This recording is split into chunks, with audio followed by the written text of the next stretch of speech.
Maraming salamat sa pagkakataon na ito, sa imbitasyon ninyo. Salamat sa inyong pagtanggap sa aming imbitasyon, Tito Sen. My honor and pleasure. Thank you Siyempre, very much. siguro simulan na natin, paring Melo, Rowena. Saan mo na? Oo, siya may akda ng Comprehensive Dangerous Drugs Act of 2002. Naging kontrobersyal yung malatukhang na drug war nung nakalipas na administrasyon. Meron bang pagkukulang ang batas? Kaya kinailangan itong gawin ng nakalipas na administrasyon, Tito Sen? Ang tingin ko walang pagkukulang ang batas. May pagkukulang sa execution. Execution. May pagkulang sa pag-intindi ng mga nilalaman ng batas. For example, doon sa batas na yun, it carries with it already the entire, yung holistic approach, which is not only prosecution and enforcement, which is na-highlight yung enforcement. Mabigat din dapat doon yung tinatawag na prevention and rehabilitation. Hindi nabigyan ng emphasis ito. So kahit na ubusin mo lahat ng drug pusher, ubusin mo lahat ng droga sa Pilipinas, pag may drug dependent ka, may bibili or may hahanap at may mag-aabuso ng kahit anong substance. Ubusin mo man lahat ng shabu, cocaine, lahat ng kung ano niya, sunugin mo lahat yan. Pag may drug dependent ka, ang daming pwedeng iabuso. Merong cough syrup, merong Nobain, merong kung ano-anong pwedeng abusuhin pa rin. Maghahanap ng substance abuse. Therefore, kailangan talaga dyan, laman ng batas yun, ha? Sabi ko nga, execution hindi tayo nagkakaroon ng pagkakataon mapunta sa executive department. But then again, dapat yan, prevention and rehabilitation.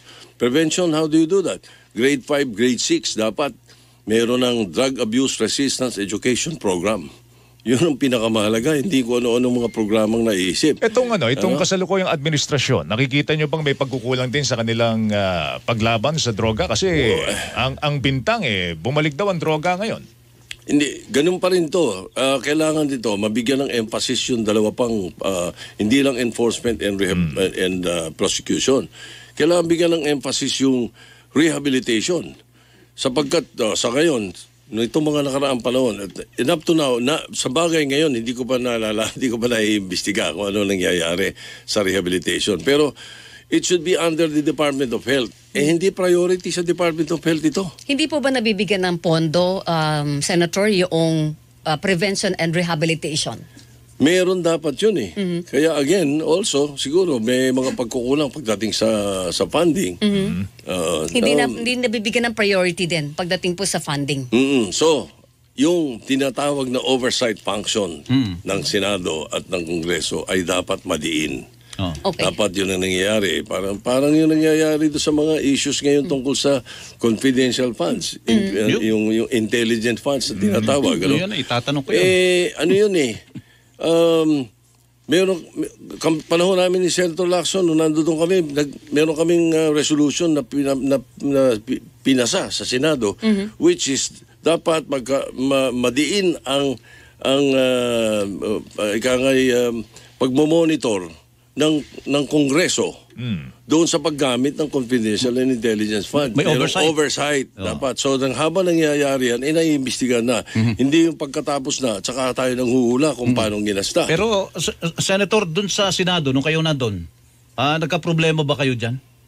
Kasi nung 2019, correct me if I'm wrong, na sinasabi ng COA, top spender daw kayo sa Senado. Wala kami ni Singkong ginastos sa intelligence funds o confidential funds. Yun ang masasabi ko, sigurado. Walang confidential and intelligence fund ang House and the Senate, pero may tinatawag daw pong extraordinary funds. No naman yun. Iba pa ba yun? Hindi, iba yun. Wala akong natatandaan ganun nung ako Senate President. Wala kaming ganun. Ano ang extra funds ng dalawang kapulungan? Siguro yung miscellaneous. Miscellaneous, yung mga transportation, mga ganun. Tapos mayroong kanya-kanyang, let's say, committee funds. Mayroong committee fund ang kanya-kanyang bawat committee. Nasa sayo ngayon doon kung paano mong gagamitin ng maayos yun. Pero subject to COA naman lagi yun. Doon mo kukunin yung pansweldo sa mga tao mo. Doon mo kukunin yung ginagastos ng committee mo. Ganun sa extraordinary funds, marami daw pong extra doon. Maraming extra. Tsaka baka mahirap. Paano ba ang pag-audit ng pondo muna? ng dalawang kapulungan ng Kongreso. Kasi kung wala kayong confidential intelligence fund, pero ang sinasabi, medyo maluwag daw ang auditing procedure pagdating po sa pondo ng dalawang kapulungan. Parang certification lang daw po yan, okay na. Meron, nung panahon namin, merong certification, no? Opo. Lalo na nung ako Senate President. From the time of Senator Enrile and sa akin, no? As Majority Leader then, at saka Senate President sa kanya, yan, namomonitor. Alam ko yung nangyari dyan. I don't know about now. Pero meron kaming extraordinary, hindi extraordinary, tawag, ano man, sabi mo nga, yung... Extraordinary Hindi, Miscellaneous. certification. Yes, By certification. certification lang. Amounting to 500,000. Yun lang ang pwede noong panahon ko. Malaki daw ngayon, o malaki nung ibang panahon, hindi ko alam. Basta I guarantee na nung panahon ko yun. Bakit yun? Yun ang inalaw ng COA. Yun ang inalaw ng Commission on Audit at pinag-usapan namin yun. Inexplica na nila kung bakit yun lang at kami naman, explain namin bakit kailangan yan. Hindi naman pwedeng lahat na lang ng senador, meron kang ginastos para dito, para doon, i-report mo lahat. So pwede mong i-certify lang up to that certain amount only. Okay. Okay. At ibig sabihin, pag na-certify yun na nagamit ng isang senador o ng Senate, wala nang masyado mabusising auditing doon. Ganun po ba yun? Hindi. O-auditin pa rin. O-audit pa Meron rin. pa rin disallowance yun. Aha, okay. Sinasabi lang na hindi na kailangan in advance ay nililista mo na Opo, agad. Ito lang sinertify mo na ginamit mo. Okay. Tapos saan mo ginamit. Ganun pa rin. Pwede bang, It goes through the... Kaya lang, parang kumbaga sa merong advanced auditing. Pwede bang balikan ko yung issue tungkol sa droga kasi merong ewan ko tinatalakay na ba ito Wengay dun sa yung pagsasabatas po ng medical marijuana since kayo po ang author nung Comprehensive Dangerous Drugs Act. Okay ba kayo doon? Well, narinig ko yung pagdidebate noon daw, yun daw sa Dangerous Drugs Board ngayon ay sinasabi na pwede nilang galawin yung laman ng batas. Pwede silang magdagdag. Sabi sa batas na 9165 na ako naman ang principal na may akda, pwede kayong magdagdag ng mga maaaring maging masamang droga na naimbentong bago. Pero hindi kayo pwede magbawas. So mali yung sinasabi na pwede magbawas. Kasi yung kung nakalagay sa Schedule 1, 2, and 3, 4 ng International Convention on Psychotropic Substances, yun ang nakapasok doon sa 9165. So hindi mo pwedeng galawin yun. Ngayon, going to medical cannabis, cannabis oil, yung ganyan, wala akong problema doon. Wala, hindi ako kumukontra doon. Ang ayoko yung magtatanim ka. Yun. Magtatanim ka, magpuproduce ka, tapos kunwari gagawin mong oil. Anong ginaling natin laban sa 1968 na pinaka most powerful research institute in the world, which is Israel? Anong galing natin na maluluma natin yung research doon? Okay. Di ba? Ba't kailangan tayong gumawa ng research? Sino magpo-produce kung wala magtatanim? Hindi, i-import mo. I-import natin. Oo, dahil hindi natin kaya yun. Ko-convert mo yun, itatanim ka, tapos gagawa tayo ng mga ng production Hub dito. places ng hub para gawin to.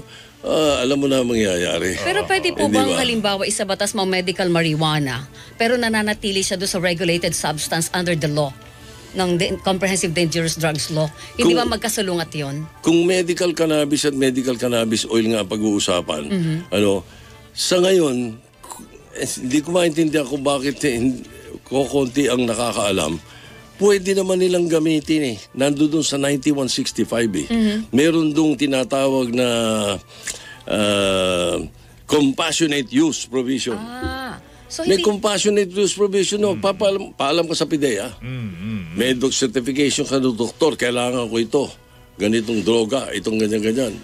Sinertipayan ka ng doktor, papayagan ka Nandun yun. As a matter of fact, there was a time na si Rudito Albano, who was very pushing for this, governor na siya ngayon, nung congressman siya, inimbita niya ako sa isang forum.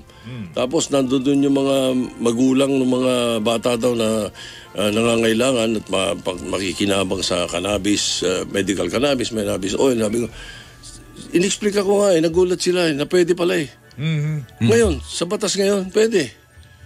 Humingi ka na certification sa doktor mo.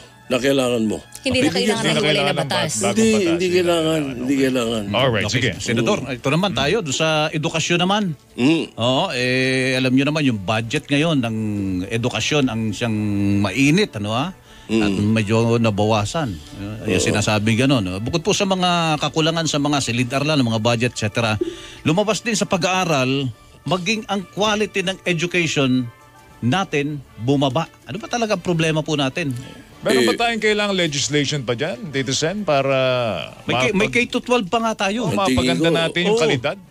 Well, opinion ko to. Nung opinion ko, kailangan din improve natin ang quality ng mga teachers natin. Bigyan natin ng mas maraming pabor ang mga guro. Taas na sweldo, ganon. Dapat. Okay. Dapat at saka yung funding na sinasabi, hindi ko alam kung ano yung binawas nila. Wala ako doon. Kung nandun kami, hindi mangyayari. Baka Senador daw ang nagbawas eh. baka pork barrel lang matanggal namin. Hindi budget ng education. Pero yung- anyway, Yung K-12, Yun, yung K-12. Senator, dati may meron kayong posisyon na pwedeng i-review or altogether alisin ang K-12 kung mapatunayan na hindi ito epektibo. Sa tingin niyo po ba naging epektibo ang K-12? tingin ko dapat talaga i-review. Ang hirap namang sabihin kung hindi talaga totally tumalab eh. Ayoko naman magsalita ng ganun. Pero dapat talaga i-review. Kasi hindi tayo nag-improve. Pagdating sa edukasyon, sa akin, napakamahalaga niyan. Alam niyo ba kung paano nangyari yung maganda to history. Paano nagkaroon tayo ng tertiary education, free tertiary education? Dati hanggang high school lang naman ang libre sa atin, di ba? Sa mga SUCs. Yung kolehiyo. Okay. There was a time ng majority leader pa lang ako noon, nasilip si Senator Lacson na 8 billion floating sa ARM.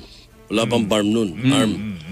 Ba, ano itong 8 billion? May mga pork barrel na nga yung, may mga, I'm sorry, may mga countrywide development fund na nga yun. CDF pa nung CDF. araw. Pork barrel nga po, pork Pork barrel. barrel. Yung mga iba sa army, bakit kailangan, ba't merong 8 billion na floating? Putulin yan.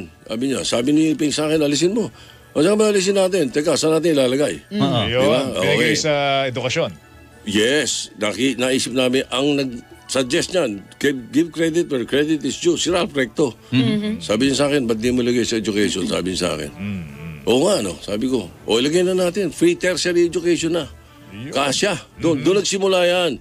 That's why, kung titignan mo yung budget ng gobyerno, ng history natin, mas nauna yung budget para sa free tertiary education bago nag-pass na ng batas sa ang Congress.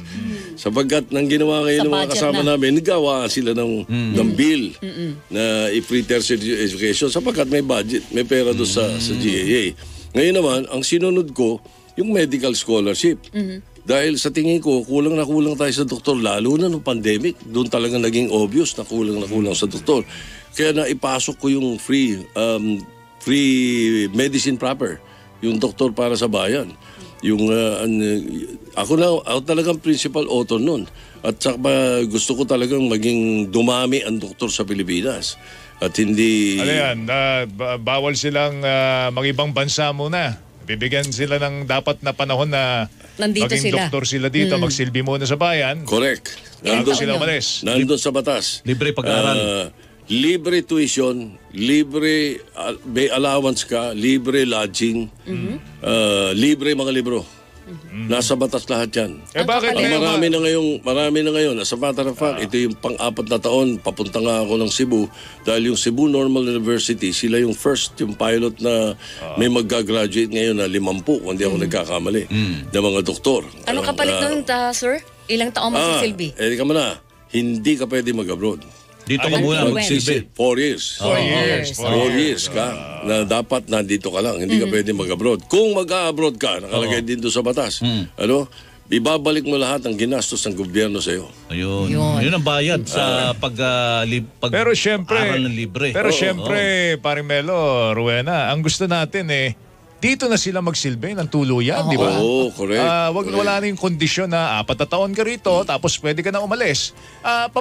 Meron pa ba tayong dapat na gawing legislation para ang mga medical professionals po natin manatili po dito sa Pilipinas? Dito na sila magsilbi.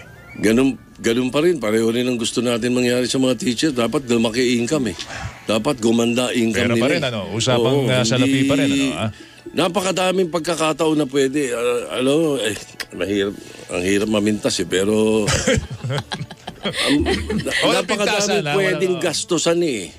Yung mga ibang gagastusan mo na hindi masyadong importante, pwedeng ilagay doon sa ganung mga bagay para ma-uplift ang kabuhayan, hindi lang ng mga teacher, kundi ng mga nurse, mga doktor. Diba? At yung mga doktor, kung gusto rin, mananatili man sila, kung ang mga pinagsisilbihan nilang ospital ay kompleto rin, maayos din, at kompleto ng kagamitan. Diba? Konektado yan eh. And then what does it boil down to? What? Then, funding. Pondo, pera. Tamang paggamit ng pondo. Marami tayong pag-uusapan tungkol sa pera, kaperahan. Pera. Madami nangangailangan. Pero hindi lang pera pag-uusapan natin. Sa pagbabalik natin, Mr. Senator, ang isyong direktang may kaugnayan sa sikmura ng bawat mamamayan ng ating pag-uusapan. Pagkain, mga kapuso. Petrolyo. Iyon. Nang ikaw na ba, the senatorial interview sa muling magbabalik, makalipas lamang ang ilang mga paalala. Oras natin, 8:22. Standby. Ikaw na ba? The Senatorial Interviews.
Walang duda, tinag ang ating samahan. Super Radio DZBB, number 1 AM station. Barangay LS 97.1, number 1 FM station. Number 1 yung mapagkakatiwalaan. Maraming salamat mga kapuso. Sir Puti-Putita, goodbye Tagalabada. 2 minutes lang, isang putita. Sir Instant Puti, Sir Instant Bango. Sir Puti-Putita, buong pamilya ko. Sir Instant Puti in 2 minutes. Sila lang naman ang may pinakamatinding kaso sa ating lahat. Sa bagong buhay na ang mga batang riles. May bagong kalaban. Ako ang magsasabi kung kailan kayo mag-uumpisa at matapos kumain. Pero meron ding bagong kasangga. Mga batang riles. 3 oras. Yun lang ang kailangan ng kapulisan para madakip ang mga magnanakaw na ito. Madaling makitang mga kabataan lang silang talagang naligaw ng landas. Ipinapangako ko sa inyo, mahuhuli namin ang mga kriminal na ito. Can he fulfill his promise? New Police Story. Thursday, 8 p.m. on G-Flix. Sakay na! Kasya ba buong pamilya dyan? Bigatin to, tita! Parang Surf Fabcon mas bigatin pa. Mas bigatin, kaya mas mabango. Surf Fabcon. 2024 was our year, mga kapuso. From January to November, #1 ang GMAnetwork.com among local news and media publishers sa SimilarWeb Top Websites Country Ranking. At nanguna rin ang GMA with over 40 billion total video views on Facebook, TikTok, and YouTube sa Tubular Leaderboard Rankings. Maraming salamat sa inyong pagmamahal, mga kapuso. Sila lang naman ang may pinakamatinding kaso sa ating lahat. Nasa bagong buhay na ang mga batang riles. May bagong kalaban. Ako ang magsasabi kung kailan kayo mag-uumpisa at matapos kumain. Pero meron ding bagong kasangga. Mga batang riles. 3 oras. Yun lang ang kailangan ng kapulisan para madakip ang mga magnanakaw na ito. Madaling makitang mga kabataan lang silang talagang naligaw ng landas. Ipinapangako ko sa inyo, mahuhuli namin ang mga kriminal na ito. Can he fulfill his promise? New Police Story. Thursday, 8 p.m. on GFlix. You're watching Double B TV on GTV.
Ikaw na ba? The Senatorial Interviews. Tayo po'y nagbabalik sa Ikaw na ba? The Senatorial Interviews. Kasama natin si dating Senador Vicente Tito Soto III. Napapanood po tayo sa Double B TV at sa GTV. Tayo po'y napapakinggan rin sa mga Super Radio nationwide. Super Radio Cebu, Super Radio Davao, Super Radio Iloilo, Super Radio Palawan, Super Radio Jensan at sa Super Radio Kalibo. Maaari rin po kaming mapanood sa aming Facebook page, Super Radio DZBB at official YouTube account at Super Radio DZBB. Alright, ito, paring Melo, Rowena, bagsak ang mga rating ng ating mga matataas na pinuno, ha? Doon sa pinakabagong survey ng SWS. At ang marami nagsasabi, merong kaugnayan ito doon sa taas ng bilihin na nararanasan ng ating mga kababayan. At ang self-rated poverty ay tumaas din. Patuloy po ang pagtaas ng presyo ng mga bilihin, Tito Sen. Nagugutom. Gulay, bigas, mga kapuso. Ano ba ang problema tingin nyo dito? Meron ba tayong kailangan gawin na ano bang kulang na ginagawa ng pamahalaan ngayon?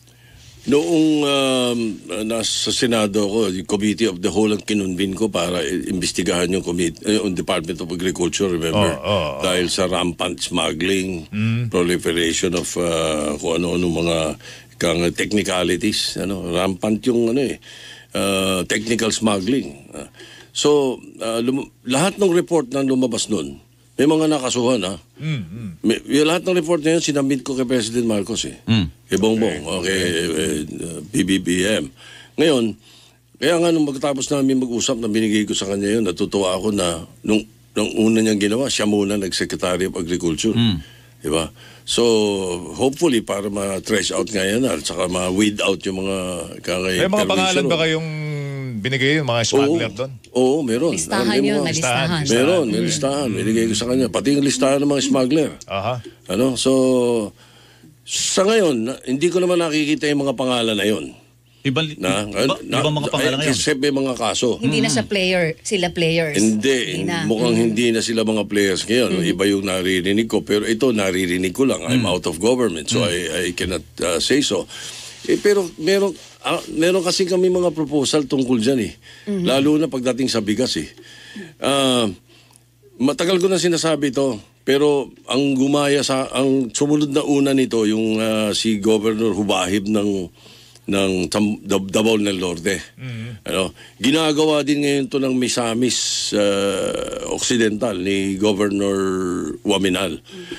Ang kailangan gawin ng gobyerno, bilin mo at least 50% ng output ng mga magsasaka sa presyo nila. Okay. Na inalis mo traders. Di ba? O yung mga traders, doon ka na sa 50%. Pero itong 50%, kung ang gobyerno binibili yung... Kausapin mo lahat ng magsasaka. Pag sinabi mo yung sinabi ko, tuwan-tuwa sila. Bakit? Presyo nila. Pangalawa, meron silang magiging puhunan. Ang effect nito, hindi lang sa kanila kundi magkakaroon pa ng effect industrial pagka ginawa mo ito Tapos, ang gobyerno bebenta sa consumer. Parang yung nung araw yung sa South Super Highway, hindi naman kadiwa yun FTI.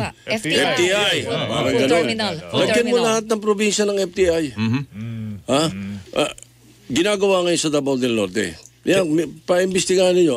Ang galingalo sa Davao del Norte, binibili lahat. LGU ang bumibili. LGU, bumibili. Pero, di ba sa ilalim ng batas ngayon, ang NFA ang namimili naman sa lokal? Ilang percent? Ilang percent? Tanongin mo, baka wala pang 20%. Ang gusto nyo, kailangang ipako natin sa kalahati? Hindi, kalahati. Dapat ikalahati natin nationwide. Pero itong ginagawa sa Davao del Norte, lahat. So meron silang bagsakan, bibilin, tapos lalagyan ng 5% ng nagtitinda sa palengke. Tuwa rin naman yung mga yun dahil wala na silang puhunan. Yung pera, balik uli sa kanya. Babalik sa gobyerno Nawawala yung mga... Hindi nawawala, pero bababa ang presyo. Di ba? Nawawala yung mga nasa gitna, yung mga...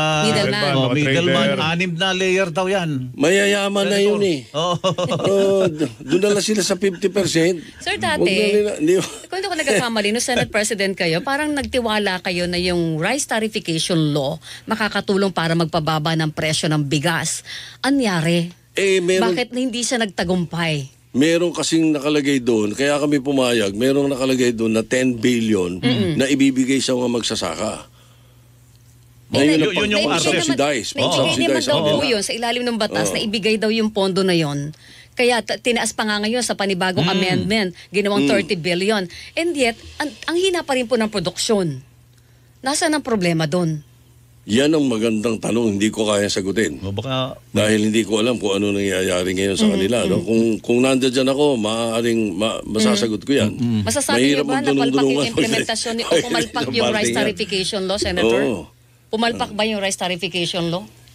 Pinakamagandang sabihin siguro, ibalik natin sa original. Pero ikombinasyon natin yung sinasabi namin, bilhin ng gobyerno. Bayaran ng gobyerno sa presyo ng magsasaka. Tignan nyo effect niyan. Okay. Ito, boss, hindi ko invento yun Hindi ko invento to. Ito, ang pinaka, as I said, I always give credit where credit is due. Idea to ni Danding Ni Ambassador Danding Cojuangco noong pa sinirensyo niya sa akin. Kaya ako sinuggest at ginagawa ng ilang mga probinsya ngayon. Ayun, successful. So, successful ito. Baka hindi natin problemahin yung rice tarification. So hindi na kailangan ng legislation dito, Sen? Okay na yan, kayang gawin ng executive department yan? Kayang gawin ng executive department yan. Without, siguro, ang panghihingin sa Kongreso is yung funding for that. Yes. And dami naman natin pwedeng iusog Remember, in the last 10 to 12 years, I don't know about this year and last year, but in the last 10 years, there was an average of 328 billion unused. 328 billion unused sa budget. 6.3 trillion mga ngayon. Alat kayo ng alat ng pondo, hindi nagagamit ng mga merong departments. hindi nagagamit. Anong pinakamagandang gawin dyan? Suggestion namin, ito yung brave ni Senator Lacson ito Di ba? Budget reform. Bigyan mo ng 1 billion per province. Anong gagawin nila? 82 billion lang yon. May menu. Ang menu, pwede mo lang gamitin sa agriculture, infrastructure, livelihood. Para mong sinolve yung traffic sa Metro Manila. Bakit? Ba't ka pupunta ng Manila? Ang dami trabaho sa probinsya. Di ba?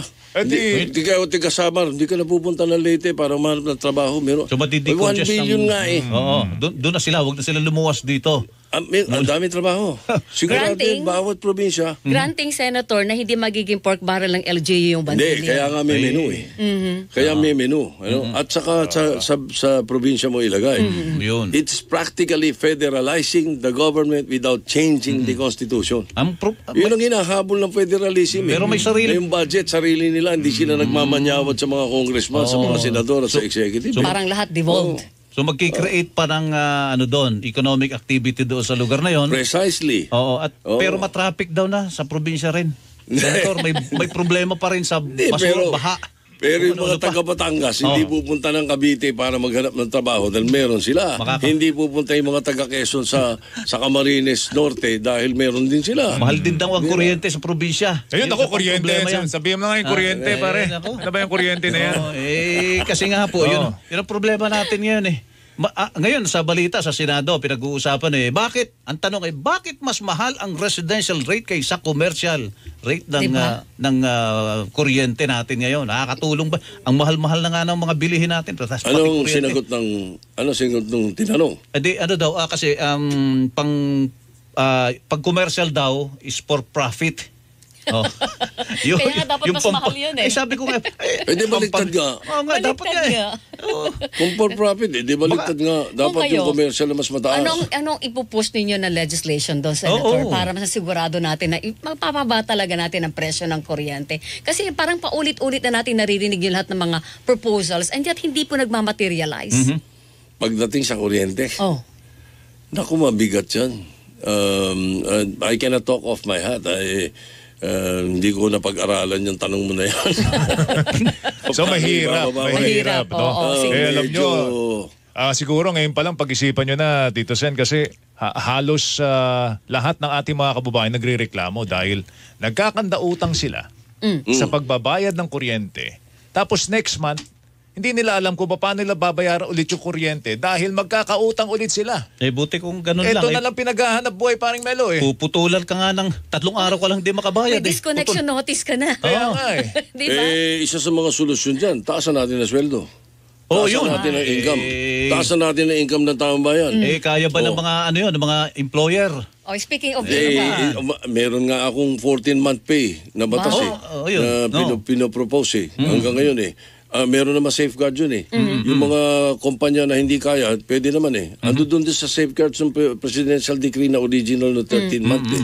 Lalagay din natin doon sa 14-month. Pero yung 14-month pay, malaki maitutulong sa mga kababayan natin, lalo na yung mga nagpapaaral. Dahil dapat ibigay mo yung 13th month sa June. Tapos yung 14th month, ibigay mo sa December. Pero one time, big time yon, parang sa 13 month, hindi ba? Pero kung pag gusto mong maging maaluwan ng pagbabayad sa mga bills ng taong bayan, edi yung monthly ang gagalawin, hindi ba? Kaya nga, payag din ako. Definitely, payag ako sa wage hike. Wage hike. Kailangan ba legislated o okay ka na doon sa Regional Wage Board? Kung kailangan i-legislate, dapat i-legislate. Ngayon, paano natin gagawin yan? May 6.3 budget kayo. 6.3 billion kayo. Kaya eh. Doon lang sa sinasabi ko na kombinasyon ng right sizing. I originally filed the right sizing law. Bakit kung pinapile yan? Kasi sa ngayon, yung 6.3 trillion, kasi 5 trillion lang ng panahon namin. Sa 6.3 trillion, 65% goes to personal services. Ang daming hindi nakakaalam yan. Personal services, pasweldo lang lang yan. Sa burokrasya yan. So sa 35%, andun pa yung debt servicing. Yes. Hindi ba? So ilan na natitira para sa ano. So ang pinaka-proposal ko dito sa right sizing na ito, meron kang early retirement program. O bakit? Meron kami studying ginawa eh. Hindi rin ako masyadong involved lang ako sa ng proposal pero originally diniscuss namin to ni RSA, ni Danding ako. Kami ng tatlo. Ang usapan, early retirement program. Pag nagpa-survey kami, umalabas dito sa 65%, no? Mga 30 to 35 to 40% will opt for an early retirement program. Bakit? Nagtambak lang ang trabaho ron eh. Hindi naman, wala nang halos ginagawa eh. Personal services, yung mga tumisweldo ng 18,000, 24,000 naman, will opt for an early retirement program. So, sa 65% of 6.3 trillion, that's what?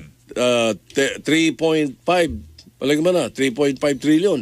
Sa 3.5 trillion, 30 to 40% will opt for an early retirement program. Palagi mo 30% na lang, conservative. That's 1.1 trillion ang maliligtas mo sa budget ng gobyerno. Wala ka na kagad deficit eh. Kaya lang, Diba? ano gagawin ng mga bata pa, Ang very dami yan. able pa, Ang kaya dami pang pwedeng magtrabaho. gawin. Ano ba Because of pwedeng their gawin? early retirement program, para kang nag-boost ng MSMEs. Maraming pwedeng Pwede magtrabaho, maraming negosyo. maraming tayo ng Magnenegosyo. negosyo, maraming pwedeng tapos kinombinasyon mo yung 1 billion per province. Ano? Or they can go to the private sector. Pwede naman yun, di ba? Correct. Pwede na. sila mag-apply. Ang laki ng maliligtas mo ron, pati sa the funding mo. Kaya yung right sizing na to, I'm going to really push for it. If pag pinayagan ako ng Panginoon Diyos at saka ng mga kababayan natin na makabalik, ipipilit ko talaga yun at ikukombinasyon ko yung early retirement program doon sa right sizing. Okay. No? Ang nangyari kasi, panahon ni FM, pagdating ni Cory, wala naman tinagtatanggal eh. Dagdag ng empleyado. Pagdating ni ERAP, dagdag din. Pagdating ni FBR, dagdag din.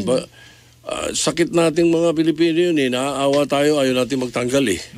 So hindi natin sila tatanggalin. Bibigyan natin sila ng chance na magkaroon ng panibagong hanap buhay. Pero sir, yan ay sa public sector, sa gobyerno. Ay paano mas marami yung manggagawa sa pribadong sektor na nangangailangan? Doon papasok nga yung, sabi ko nga, sang-ayon ako sa wage hike. Wage hike. Kung kumikita yung mga employers, bakit sila mamasamain nila yung tumaas ang sweldo ng Palagi sinasabi, mas layoff daw po ang katapat ng Yan ang wage sakit hike. natin eh. Alam mo ang problema kasi, pagka kumakain ka ng 16 ounces na steak, pwede naman 8 lang kakainin mo para naman maghigpit ka ng sinturon para yung kumakain ng galunggong makakatikim naman ng pork adobo. Opo. Ayan. Pero Diba? sir, pwede bang national minimum wage na tayo? Ibig sabihin pare-pareho na lahat ang minimum wage all over the Philippines? Kailangan pag-aralan yan dahil may mga probinsya na medyo baka hindi kakayanin. Okay. Pero still, again, pag pumasok ni sinasabi namin na budget reform, binibigyan mo ng funding automatic agad yung mga probinsya para dyan, para sa livelihood, kaya. Pwede yung sinasabi mo na national na. Pwede ba tayong meron ba tayong magagawa sa presyo ng langis? Yung oil deregulation law pa, is it a possible, meron bang possible amendment na pwedeng gawin doon? Pag ako tinanong mo dyan, Natatawa ka repeal lang. Repeal. Sa akin yan, repeal eh. Hindi ako bumoto dyan eh. Yung oil deregulation law? Marami akong mga batas na hindi binotohan eh. Kasi Bakit? ang tingin ko, masama sa tao. Masama sa tao. Yung GATT, WTO, hindi ako bumoto dyan eh. Against ako dyan. 5 lang kaming kumontra eh. Yung oil deregulation, no din ako dyan eh.